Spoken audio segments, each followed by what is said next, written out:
Across the country, doctors are seeing a mysterious rise in pediatric hepatitis cases. In fact, 39 states report cases of the illness right now. It happened to a young Mason girl earlier this year. Her parents sat down with WCPO 9 News reporter Whitney Miller, and they want other parents to know the signs.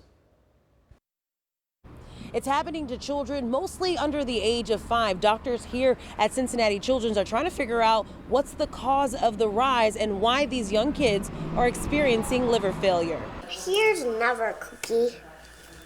Livia Witters is your typical 4-year-old, spunky. I need my wallet. And knows exactly what she wants. You wouldn't know. Even know looking at her. Yeah, I mean, she's absolutely amazing. You wouldn't know it, but nearly 6 months ago, she was in the hospital fighting for her life. When we first saw her hooked up to everything, it was really hard for us. And the doctors were great, and they were trying to ease our minds, and we just both had to step away.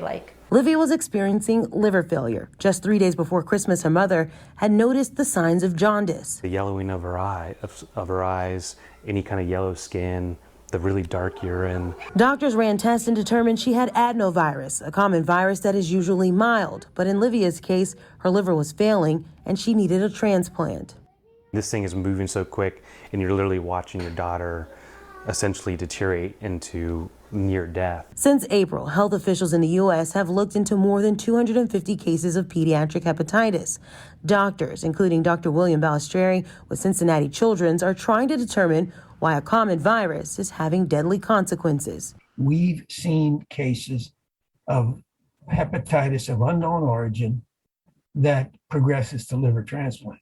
The key difference is not just the increased number, but the fact that we're seeing these patients earlier. He says that's because the medical community and families are becoming aware of the rise and taking the steps to test the liver when they see the signs. Honestly, it's a hard line as a parent because you can't react to every throw up, you can't react to every cold, because then everyone would always be in the hospital. As for Livia, she'll need medical attention for the rest of her life, but her family says at least her spirit is back. In Mason, Whitney Miller, WCPO 9 News. All right, so we want to show you the symptoms here that you want to look out for. We're talking about jaundice, abdominal pain and swelling, dark-colored urine, light-colored stool, fever, and vomiting. Now, doctors say if you should see any of these signs, a combination of them even, you should contact your pediatrician.